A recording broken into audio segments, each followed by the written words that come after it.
माता सीता ने भी किया था एक घोर पाप। मित्रों, रामायण की कथा तो सभी ने सुनी या पढ़ी होगी, जिसमें श्री राम और माता सीता के जीवन से जुड़े पहलुओं को दिखाया गया है। उन्हीं में से एक कहानी में बताया गया है कि कैसे मर्यादा पुरुषोत्तम राम अपनी पत्नी सीता को एक धोबी की बातों में आकर अयोध्या छोड़कर जाने को कह दिया था। लेकिन क्या आपको पता है कि वो धोबी के रूप में जन्मा एक पक्षी था, जिसके श्राप की वजह से ही माता सीता को वन में भटकना पड़ा था।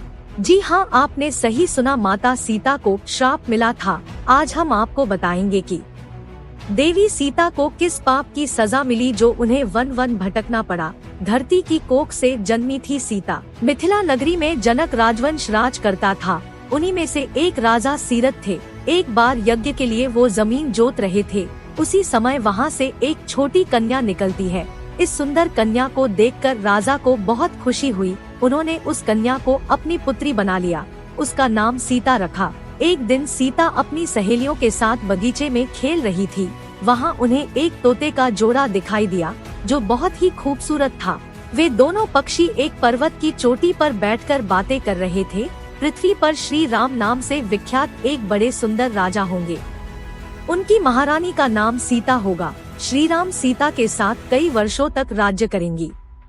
धन्य है वे जानकी देवी और धन्य है वे श्री राम। माता सीता ने जानी प्रभु राम की कहानी। तोते की ऐसी बातें सुनकर सीता ने सोचा कि ये दोनों तो मेरे ही बारे में बातें कह रहे हैं। इन्हें पकड़कर मैं इनसे अपने जीवन से जुड़ी सारी बातें पूछ सकती हूँ। इसीलिए उन्होंने अपनी सहेलियों से उन दोनों पक्षियों को पकड़कर लाने को कहा।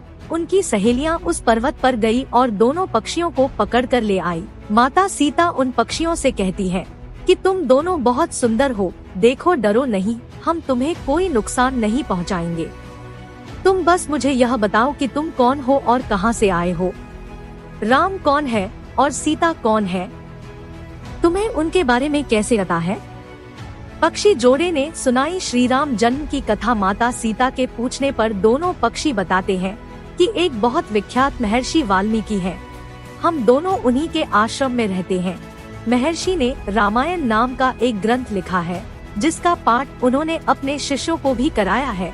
उन पक्षियों ने सीता को यह भी बताया कि इस ग्रंथ में महर्षि वाल्मीकि ने बताया है कि महर्षि ऋष्यशृंग के द्वारा किए गए पुत्रेष्टि यज्ञ से प्रसन्न होकर भगवान विष्णु, राम, लक्ष्मण, भरत और शत्रुघ्न ये 4 मानव शरीर धारण कर पृथ्वी पर जन्म लेंगे। बड़े होने पर श्री राम महर्षि विश्वामित्र और अपने छोटे भाई लक्ष्मण के साथ हाथ में धनुष लिए मिथिला आएंगे और शिव जी के धनुष को तोड़कर सीता से विवाह करेंगे। राम और सीता का विवाह फिर उस पक्षी के जोड़े ने कहा, हे सुंदरी, हमने तुम्हें सब कुछ बता दिया, अब हमें छोड़ दो, हम जाना चाहते हैं।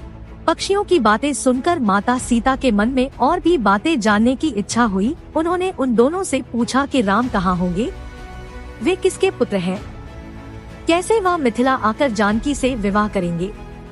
नर तोता बोला कि श्री रामचंद्र का मुख कमल के समान सुंदर नेत्र, बड़े बड़े और खिले हुए नासिका, ऊंची पतली भुजाएं, घुटनों तक गला शंख के समान होगा। मैं उनका क्या वर्णन करूं, जिनके गुणों का बखान 100 मुख वाला भी नहीं कर सकता। दोनों पक्षी कहते हैं कि जानकी देवी धन्य है, जो जल्द ही रघुनाथ जी की पत्नी बनकर उनके साथ कई वर्ष तक राज करेंगी। लेकिन तुम कौन हो। पक्षियों की बातें सुनकर सीता ने कहा कि जिसे तुम लोग जानकी कह रहे हो वो मैं ही हूँ। माता सीता उन्हें कहती है कि मैं तुम दोनों को तभी छोड़ूंगी जब श्री राम यहाँ आकर मुझसे विवाह करेंगे। तब तक तुम दोनों आराम से मेरे घर में रह सकते हो। यह सुनकर मादा तोता जानकी से कहती कि हम वन के पक्षी हैं, हमें घर में सुख नहीं मिलेगा। मैं गर्भवती हूँ, मुझे जाने दो, मैं अपने स्थान पर जाकर बच्चे पैदा करूँगी। आप चाहे तो उसके बाद मैं फिर से यहाँ आ जाऊंगी। उसके कहने पर भी सीता जी ने उसे नहीं छोड़ा। तब उसके पति यानी नर तोते ने कहा, सीता मेरी पत्नी को छोड़ दो, वो गर्भवती है।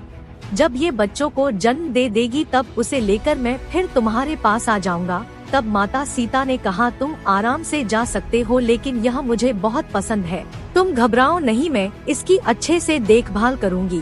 जब सीता ने उस मादा तोते को छोड़ने से मना कर दिया तब वह पक्षी दुखी हो गया। पक्षी दोबारा सीता जी से निवेदन करता है कि मैं अपनी पत्नी के बिना जिंदा नहीं रह सकता, इसलिए इसे छोड़ दो। माता सीता तुम बहुत अच्छी हो, मेरी प्रार्थना मान लो।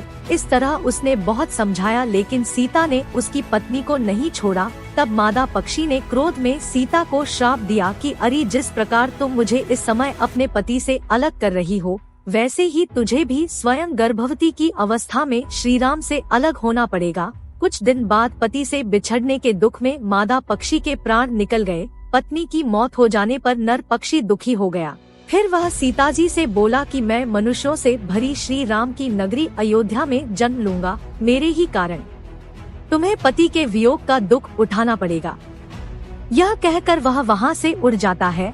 कुछ साल बाद उसका जन्म अयोध्या में धोबी के घर हुआ। उस धोबी के कारण ही सीता जी का अपमान हुआ। उन्हें अपने पति श्री राम से अलग होना पड़ा। उस तोते का श्राप ही सीता जी के पति श्री राम से बिछड़ने का कारण बना। इसीलिए जब माता सीता गर्भवती थी तो उन्हें भी पति से दूर वन में रहना पड़ता है। आपने अक्सर लोगों को कहते सुना होगा कि हमें हमारे कर्मों का फल हमें यही मिलता है। इस कहानी से यह बात सिद्ध भी हो जाती है कि कर्म के फल से कोई भी नहीं बच सकता, फिर चाहे वह भगवान राम हो या सीता, सभी को अपने कर्मों का फल भोगना पड़ता है। तो दोस्तों, आज के वीडियो में बस इतना ही। उम्मीद है आपको यह वीडियो पसंद आई होगी। अगर पसंद आई होगी तो वीडियो को लाइक करना मत भूलिएगा। धन्यवाद।